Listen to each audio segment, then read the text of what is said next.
fighter plane captures the imagination and fuels the fantasies of everyone interested in aviation. World War II was a pressure cooker for fighter aircraft development. In 6 years of intense combat, the speed and efficiency of fighters increased faster than pre-war designers could possibly have imagined. This is the story of that evolution.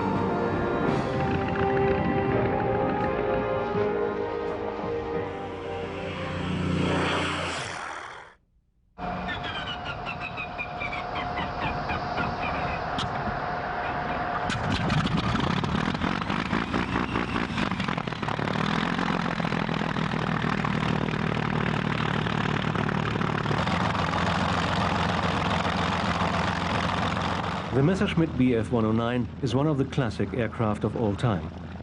It was produced in greater quantity than any other fighter in history. The first prototype appeared in 1935. The last 109 was produced in Spain in 1957.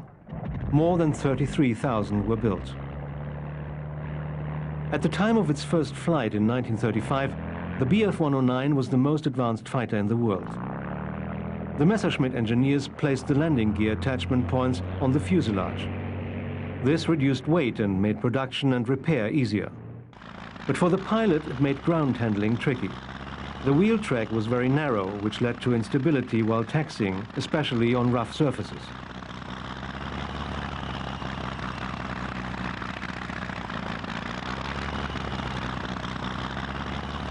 Takeoff and landing accidents were common. They still happen today, with the few surviving 109s flying.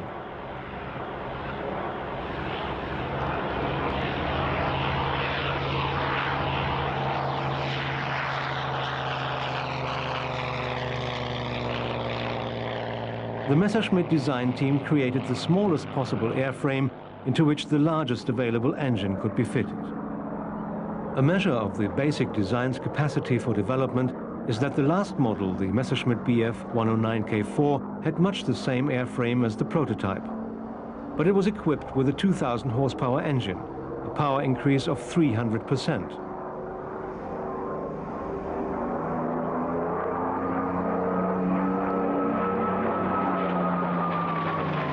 In its long career, spanning the whole of World War II, the Bf 109 established itself as one of the greatest combat aircraft in history.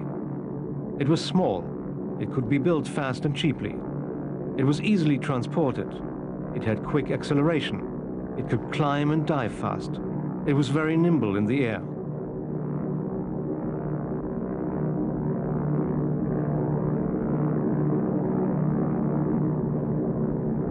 For the pilot, there were drawbacks. The cockpit was tiny and cramped. Visibility was poor. In combat, under high G-forces, the leading-edge wing slats often opened, throwing the pilot off his aim.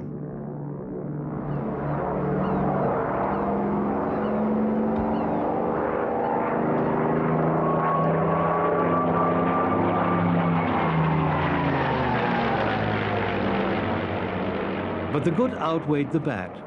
Early in the war, its only competition was the Spitfire. Even in 1945, 109s could hold their own with many of the newer Allied competitors.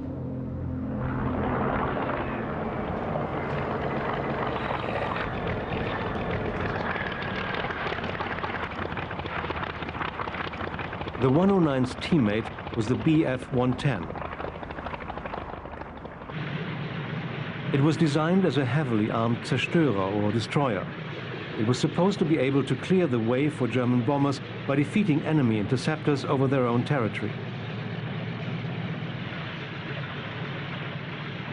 When the German military proposed the Zerstörer concept, Professor Willy Messerschmitt was not enthusiastic.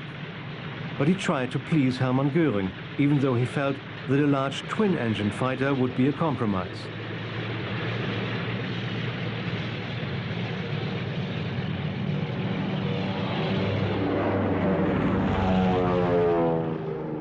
The twin-engined Messerschmitt did well in Poland, in both the bomber escort and ground attack roles. Over Britain, it found the going much tougher. But it re-emerged to prominence as a night fighter against the British area bombing raids.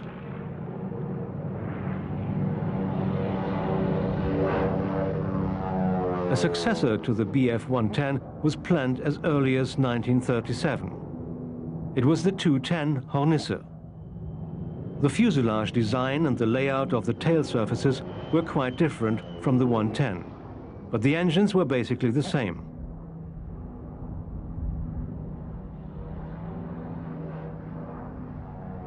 The rear armament was more sophisticated than that of the 110. Remotely controlled guns and barbettes on each side of the fuselage were operated from the rear cockpit. There was a forward bomb bay. In the reconnaissance version, it could house cameras.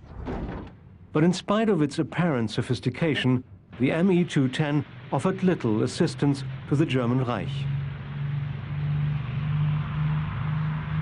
Early versions had severe stability and landing gear problems. These were improved, but there were still many accidents. Only 352 were built before production was stopped. There was a demand for Willy Messerschmitt's resignation. But design changes led to the 310 and the less radical 410, which was more satisfactory.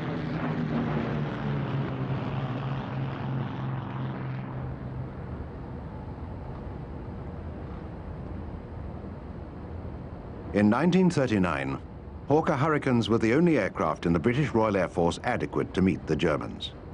But even they had several handicaps. In early models, the propellers were made of wood. Their pitch was fixed. They were very little different from those used on World War I fighters. The wooden propellers limited the Hurricane's speed, rate of climb, and ceiling. But metal, three-bladed variable pitch propellers were soon fitted, and performance improved.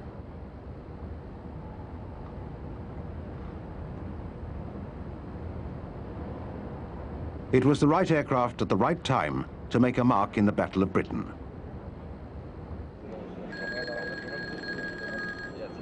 The Hurricane could not match the all-round performance of the Bf-109, but it could outturn most other fighters of the time.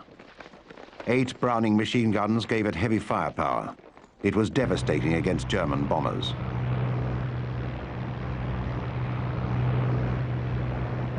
Later versions of the Hurricane were developed for the fighter-bomber and ground attack roles. They would operate far away from the English Channel and make their mark in some of the more remote theaters of the war.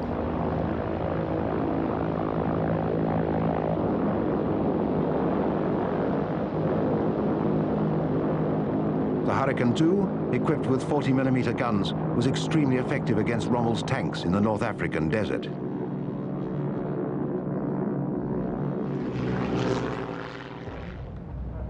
These Hurricanes are stationed in Burma, fighting against the onslaught of the Japanese in the Southwest Pacific. Tropicalized Hurricanes were fitted with sand filters under the nose. They could also carry drop tanks for long-range missions. The last Hurricane was delivered in September 1944. By then, around 14,000 had been built. This outmoded design from the mid-1930s turned out to be one of the most enduring contributors to the Allied war effort. The RAF Spitfire was its ace in the hole. In the skies over Dunkirk, it was a rude surprise to the Germans. Early in the war, German intelligence reported that the Messerschmitt Bf-109 was far superior to the Spitfire. In fact, the two aircraft were very close in performance. The Spitfire, with its trademark elliptical wing, had the edge in maneuverability and top speed. The Messerschmitt was better in climb and dive. In the final analysis, victory would depend on the skill of the pilot.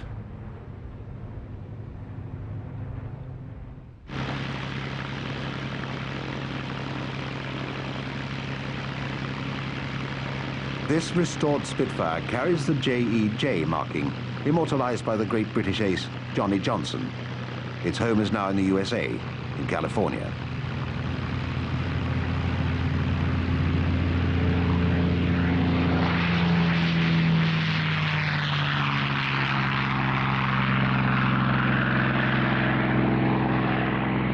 Rolls-Royce Merlin engines fitted to Spitfires and Hurricanes were the key to their great performance.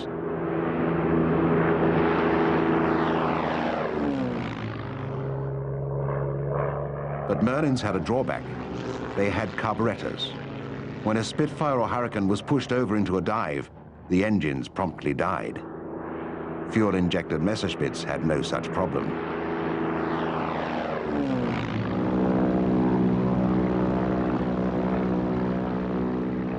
The prototype Spitfire flew in 1936. It had a very long career. Spitfires served throughout the war and were constantly changed and upgraded.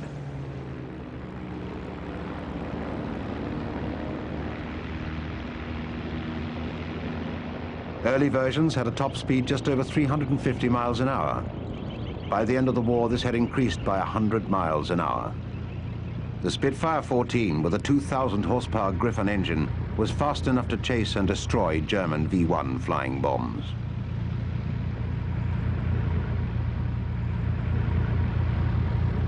After the Battle of Britain and Germany's move onto the Eastern Front against Russia, RAF fighters were underemployed. They made sweeps into Germany and occupied France.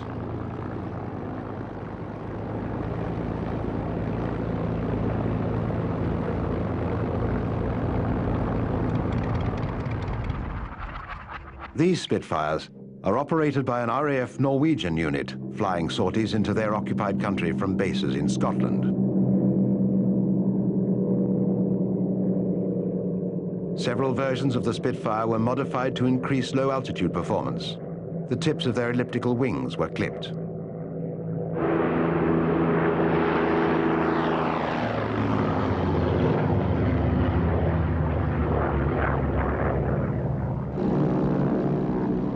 These clipped-wing versions carried the designation LF for low-altitude fighter.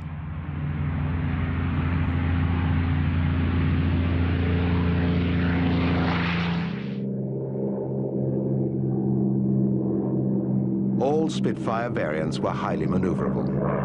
But as the war went on, the demands on the Spitfire grew from dogfighting to ground attack and high-altitude interception.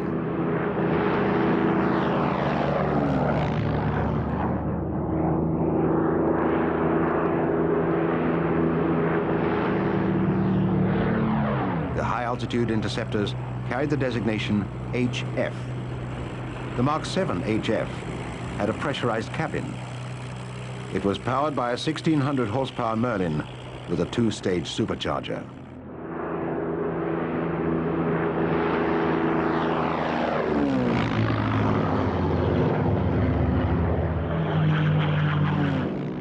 The wingspan was increased by almost 4 feet for more efficient high-altitude performance.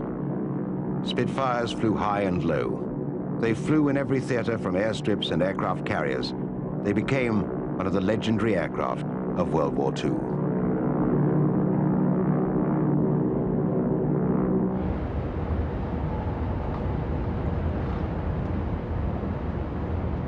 This is the famous shark's mouth motif that adorned the first American fighter to have an impact on the war.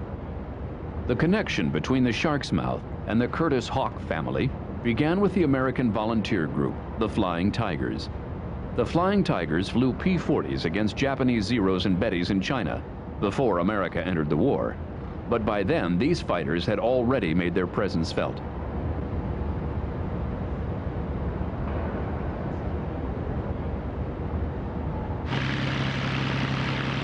The French Armée de l'Air began to buy Hawks in 1939. They fought bravely but hopelessly in the ill-fated Battle of France in 1940.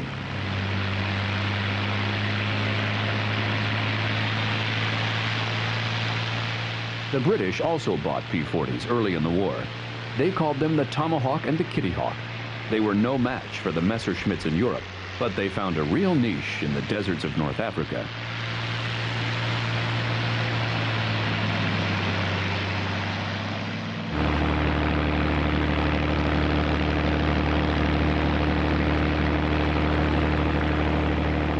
They may have been obsolete, but they were maneuverable and tough. In the desert, they operated effectively in ground attack and as fighter bombers. P-40s were powered by liquid-cooled Allison or American-built Merlin engines. Their top speed was around 350 miles an hour, and their service ceiling was 30,000 feet.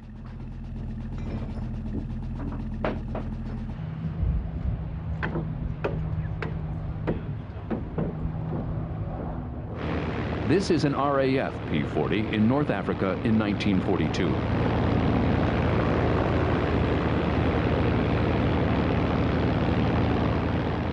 The United States also operated P-40s in North Africa.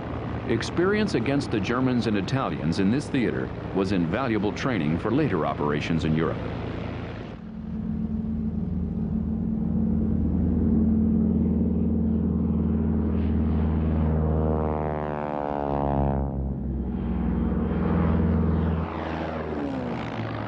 The P-40 may not have been the best fighter of World War II, but in China, at Pearl Harbor, on Guadalcanal, in New Guinea, in Russia, and in North Africa, it proved that obsolete doesn't necessarily mean useless.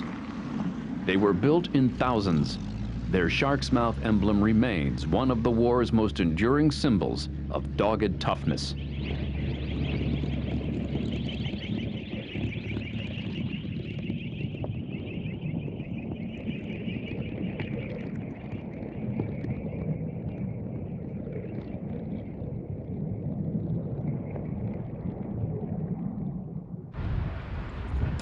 In North Africa, the P-40 was opposed to some very interesting and little-known Italian aircraft. This is the Fiat G50 Freccia, one of the early Italian monoplane fighters. It was first delivered to the Italian Air Force, the Regia Aeronautica, in 1938. The Freccia was maneuverable, but not as fast as British fighters. Top speed was under 300 miles an hour.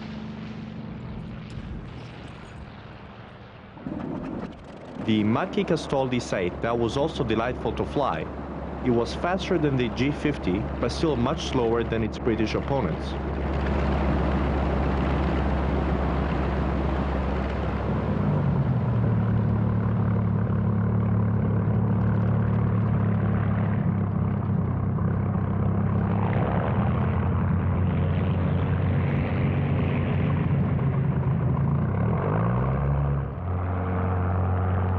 Its dogfighting performance was excellent, and the G50 could not be underestimated.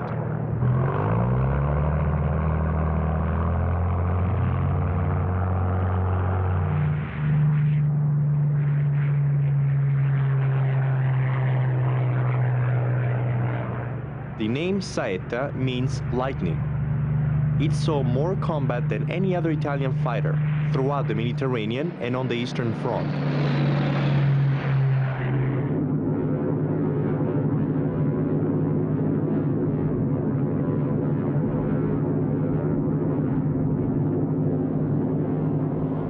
These radial engine fighters were poorly armed.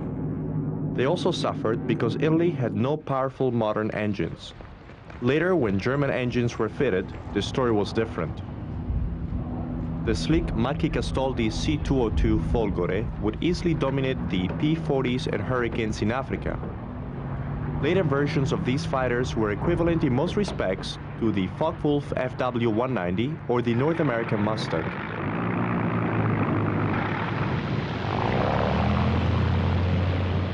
But reliability was poor. The Italian fighters were not robust enough to withstand the rigors of desert combat. The simpler and more rugged P-40s and Hurricanes could not outperform them, but they could outlast them. In the Soviet Union, in the first half of 1941, a new wave of fighters appeared.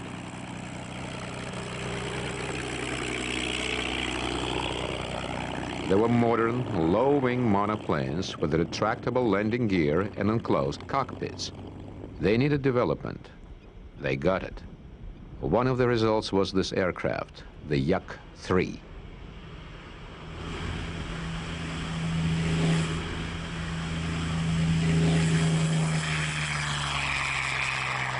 The design was simple and easy to maintain in the rough environment of the Russian front.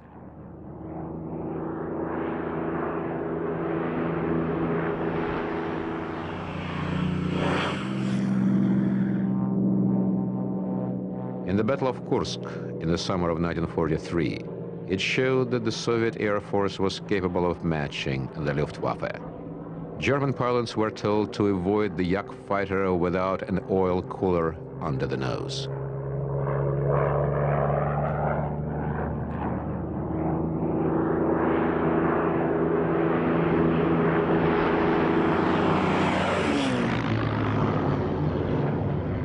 Soviet fighters teamed perfectly with the uniquely successful ground attack aircraft, the Ilyushin Il-2 Shturmovik. Stalin proclaimed that the Shturmovik was as vital to the Soviet army as air or bread. It was tough and perfectly suited to close support work. It was so effective that German soldiers called it Black Death.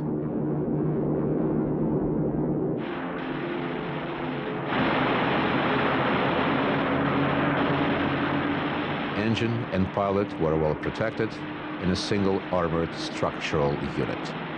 The Il-2 carried machine guns, cannon, rockets, and bombs. It had a most unlikely ground attack companion, an American fighter that was supplied to the British and the U.S. Army Air Forces and thought to be a failure. It was the Bell P-39 Air Cobra, called the P-400 in its export version.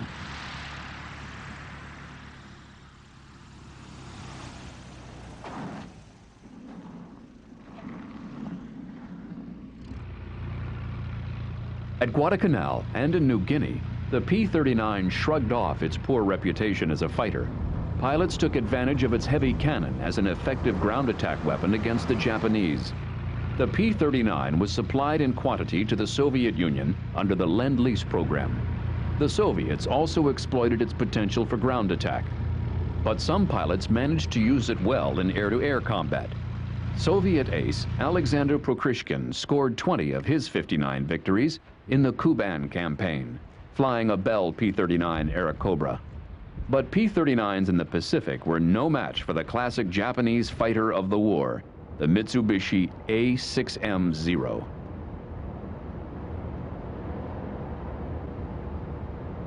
The Zero was built in greater quantities and served longer and more widely than any other Japanese warplane. The A6M2 that attacked Pearl Harbor had a top speed of 331 miles an hour. The Zero was heavily armed. It had two 7.7mm machine guns in the upper fuselage decking and two wing-mounted 20mm cannon. It weighed only 5,313 pounds, fully loaded. Allied pilots were shocked by its agility. Early in the war, it was not uncommon for Japanese pilots to flaunt their skill by performing aerobatics during a dogfight. Lightweight and heavy armament expressed the Japanese offensive mentality. Its aircraft were there to do the shooting, not to be shot at.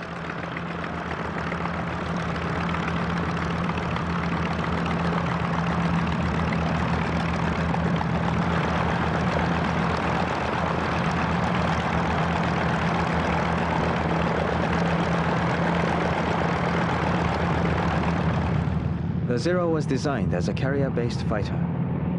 But the Japanese Navy also operated a land-based air force, and the Zero saw a great deal of land-based combat throughout the Pacific.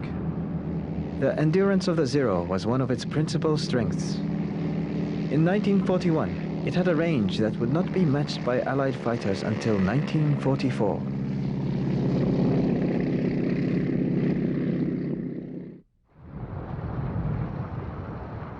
The A6M was the first carrier-based fighter in the world to have the capability of outperforming land-based rivals.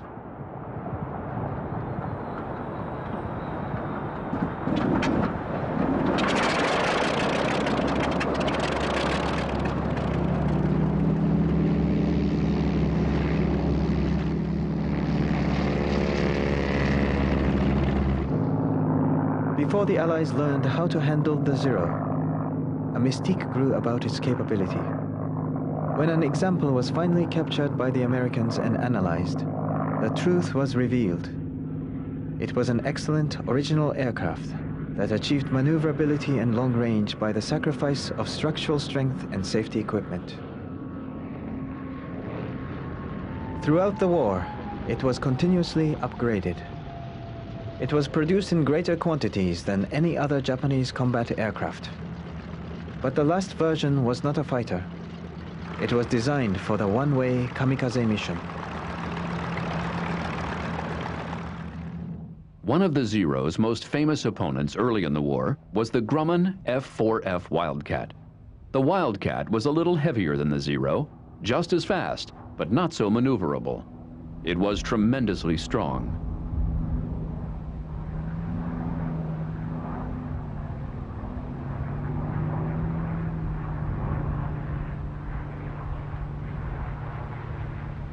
An obvious feature of the Wildcat is the location of the landing gear wells in the fuselage. The Wildcat was originally designed as a biplane and then developed as a mid-wing monoplane.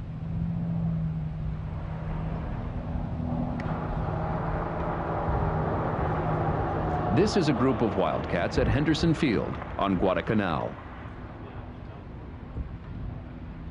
For a long time, the F-4F provided the lion's share of fighter strength on the island. Wildcat pilots developed team tactics to lure the Zero into their line of fire. Then their heavy .50 caliber machine guns could chop the lighter A-6M to pieces. By the time the Wildcat came to hold its own against the Japanese fighters, Grumman was designing a purpose-built Zero killer.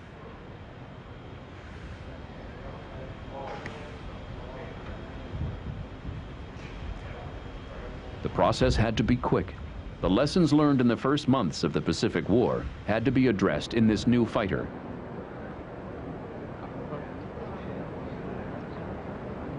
It was the F-6F Hellcat. It did exactly what it was supposed to do. By the end of the war, the Hellcat would rack up over 5,000 victories against about 250 losses. The Hellcat was a war winner. It was extremely maneuverable and rugged. It could take on the best Japanese aircraft and pilots in one-on-one combat. In just 3 years, Grumman built more than 12,600 F-6Fs, improving them continually.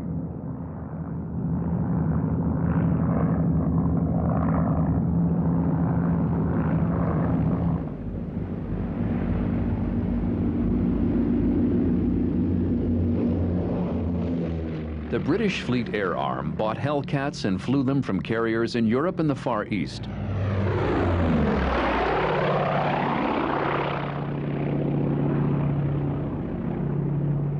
The Hellcat's chief rival was the gull-winged Vought F-4U Corsair.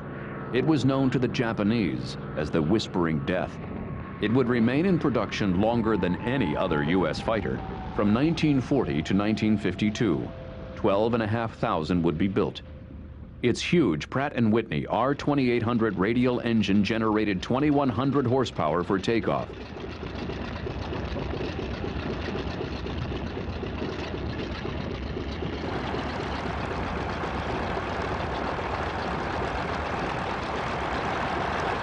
The Corsair was extraordinarily rugged and versatile. For the Marines, it was a weapon that made the beloved Wildcat seem like a toy.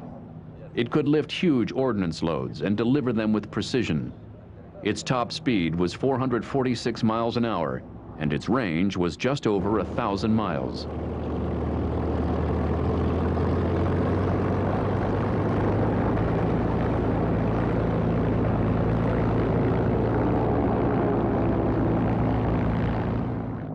Flying from land and from carrier decks, the Corsair achieved an 11-to-1 kill ratio against the Japanese.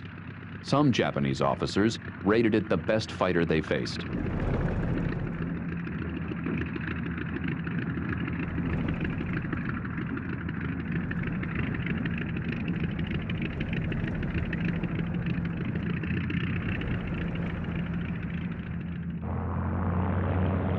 The Focke-Wulf FW-190 was introduced into combat in Europe in 1941. It was the only Luftwaffe fighter to use a radial engine. It was about 30 miles an hour faster than the Spitfire 5 up to 25,000 feet. It had the fastest roll rate of all fighters in World War II.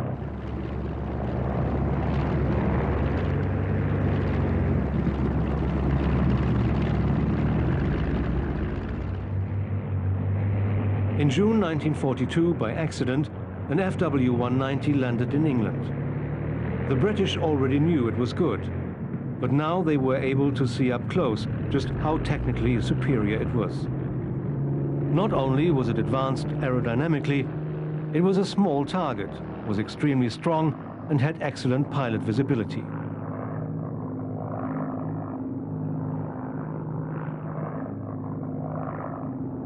The 190 was also more heavily armed than its predecessors, with various combinations of machine guns and cannon.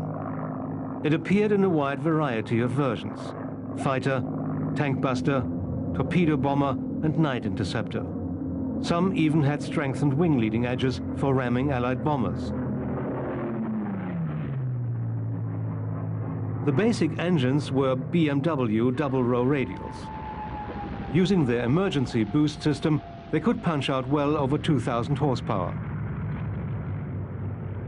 The long-nosed version, powered by a Junkers Jumo liquid-cooled engine, became the fastest fighter of the war, until the jets appeared. It could reach speeds of around 470 miles per hour. More than 20,000 aircraft in this outstanding line of fighters were produced.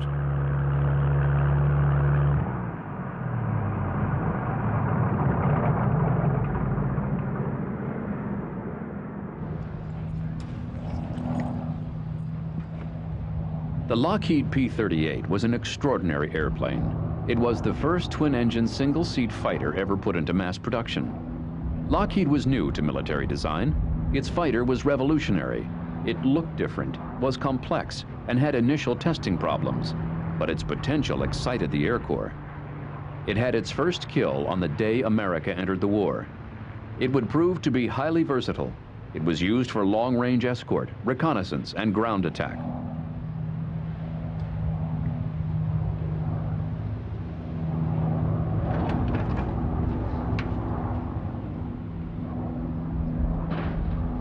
The Lightning was never to be the success in the European theater that it became in the Pacific, but it was a valuable commodity in the North African desert.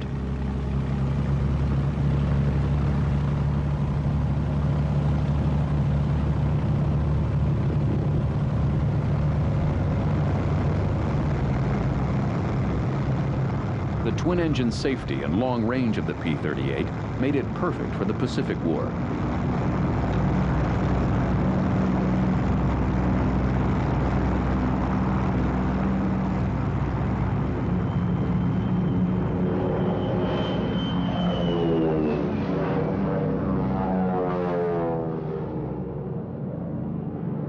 Some P-38s were modified to extend their already long range. Some versions could carry large bomb loads. Others were developed as photographic reconnaissance aircraft.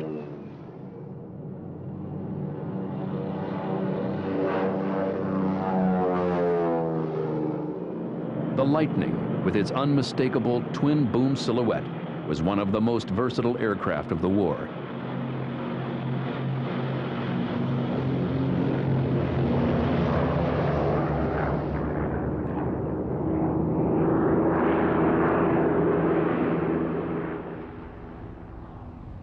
This is the immense bulk of the Republic P-47 Thunderbolt, known as the Jug, one of the biggest and toughest fighters of the war.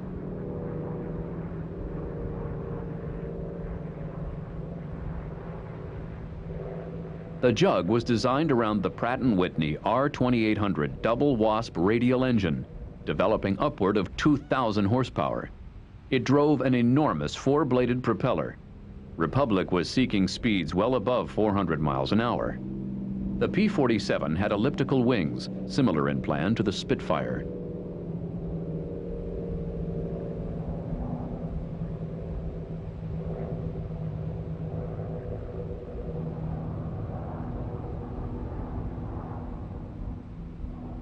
It went into production in 1942. In early 1943, two fighter groups were equipped with the new giant. They joined the 8th Air Force in England to escort daylight precision bombing raids.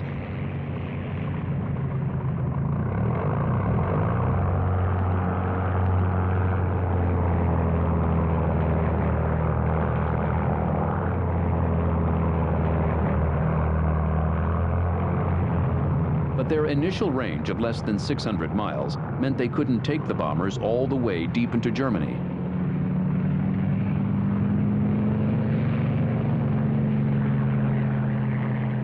Drop tanks helped, but the Jug wasn't the answer to the long-range escort problem.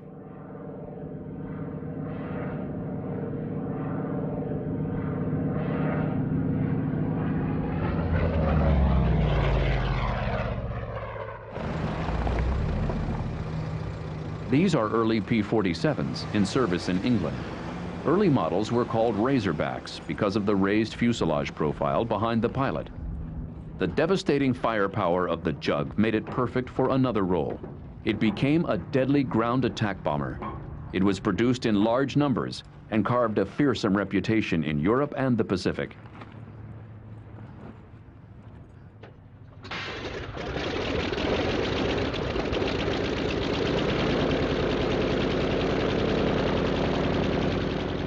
Almost 16,000 were produced. Deliveries continued until the end of the war. By then, its speed and range had been increased to levels undreamed of before Pearl Harbor.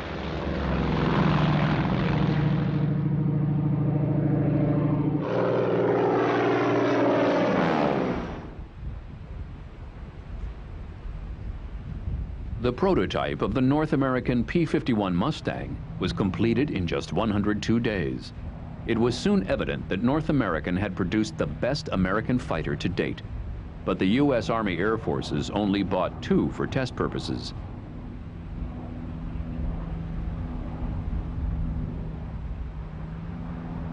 The early Mustang's Allison engine handicapped its performance at high altitude. It was recommended that the Mustang be fitted with the Rolls-Royce Merlin engine. It was a marriage made in heaven.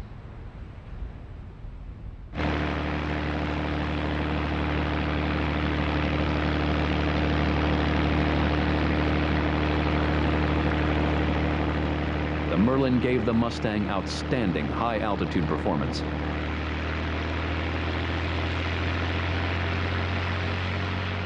An 85-gallon tank was installed, squeezed in behind the pilot. This made the Mustang unstable until some fuel had been burned off. But it now had endurance of 7.5 hours, enough for the round trip to Berlin. The long-range escort fighter had at last arrived.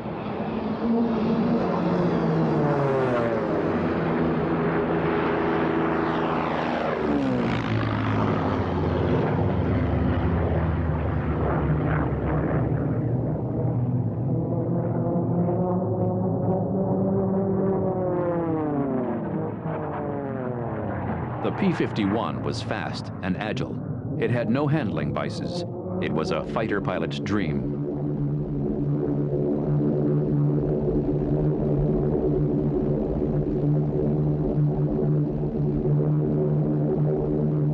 This is film of an RAF squadron of Mustangs in 1942.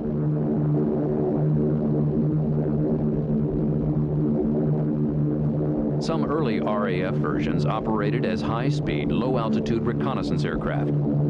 The next model would have a sliding bubble canopy, retaining the high fuselage profile behind the pilot. Then would come the familiar straight-backed version with the teardrop canopy.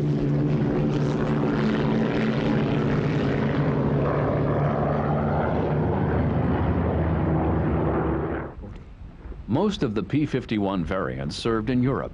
Their main mission was the vital one of escorting daylight bombing raids deep into Germany, all the way to Berlin and beyond, and then back home. The P-51 was the only aircraft of the war capable of doing it.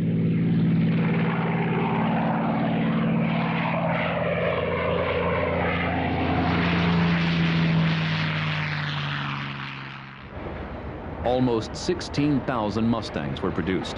Its career was not finished with the end of the war. At least 55 nations used it in the period when world military aviation began transitioning to jets. More P-51s continue to fly than any other World War II warbird.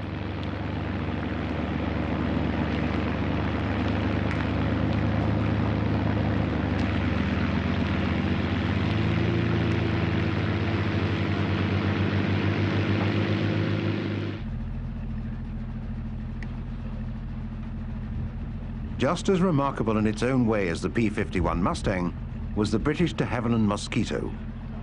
De Havilland planned it in 1938 as a high-speed day bomber. It was to be built of wood because of the demand on metal supplies. But the Air Ministry wasn't interested. They should have been. When they reluctantly gave the Mosquito the go-ahead, they found themselves with an effective and versatile aircraft that served in an extraordinary range of roles for the rest of the war.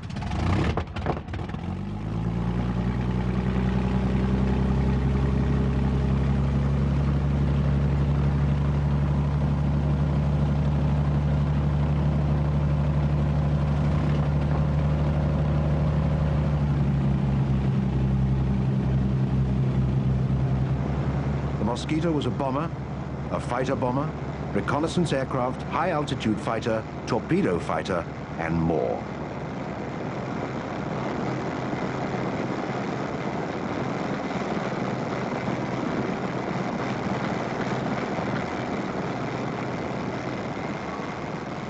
Almost 8,000 were built in Britain, Australia, and Canada.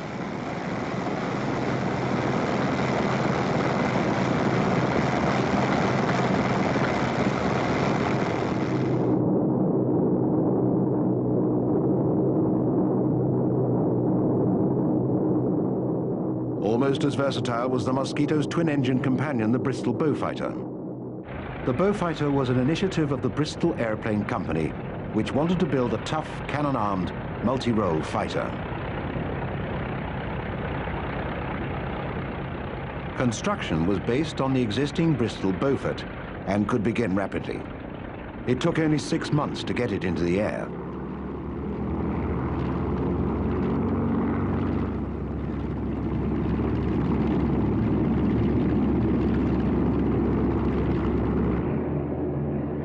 It was in service by May 1940. It operated as a night fighter in the Blitz and then on all fronts throughout the war.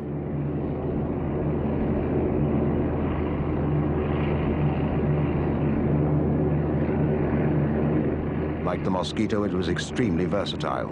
It packed enormous firepower. It could deliver bombs, rockets, torpedoes, and cannon barrages. It was equally feared by the Luftwaffe and the Japanese.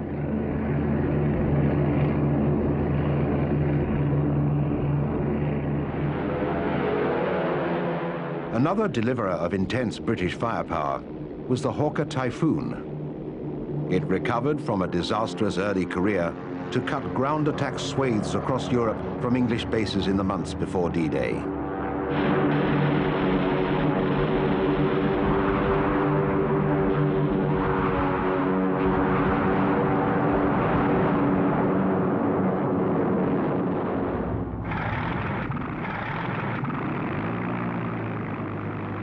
After the invasion of Europe, it proved capable of effective operation from forward airstrips. It harassed German ground forces and tanks without mercy.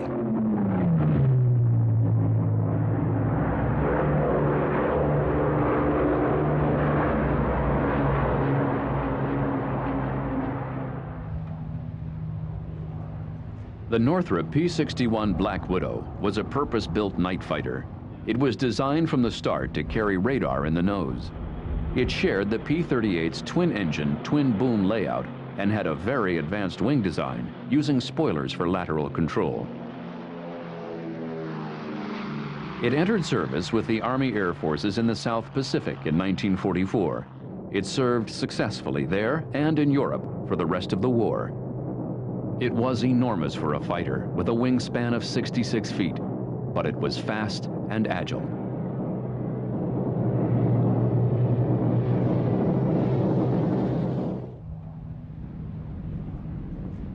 Without question, the single most advanced aircraft the Germans put into the field was the Messerschmitt Me-262 jet fighter.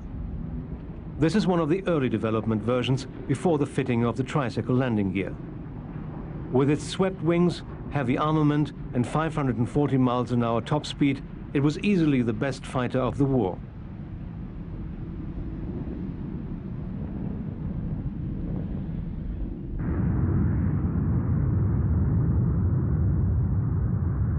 The fighter version was called the Swallow. The bomber version, favored by Hitler for years, was called the Stormbird.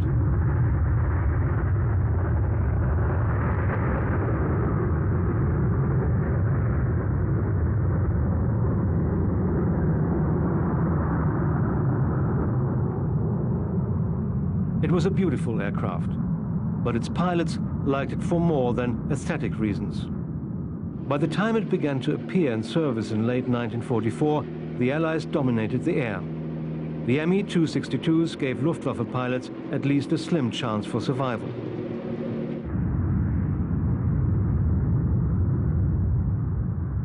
About 1,433 were delivered to the Luftwaffe, but only about 300 got into operation. Production of the 262 was delayed because of the difficulty of producing a satisfactory number of the radical new jet engines. If the utmost priority had been placed on the development of the jet engine from 1939, the 262 could have entered service in mid-1943. If it had, the air war over Europe would have been vastly different.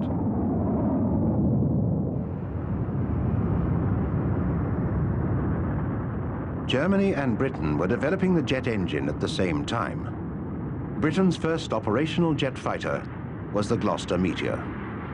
Like the ME-262, it took a long time to develop and was not ready to enter service until July 1944. Its major contribution to the war was chasing German V-1 flying bombs. It set a world speed record in 1945 and laid the foundation for Britain's post-war jet air force.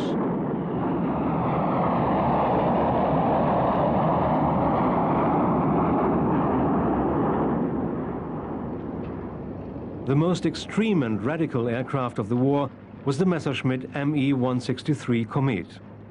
It was a rocket-powered flying wing interceptor designed to reach the greatest possible height in the shortest possible time.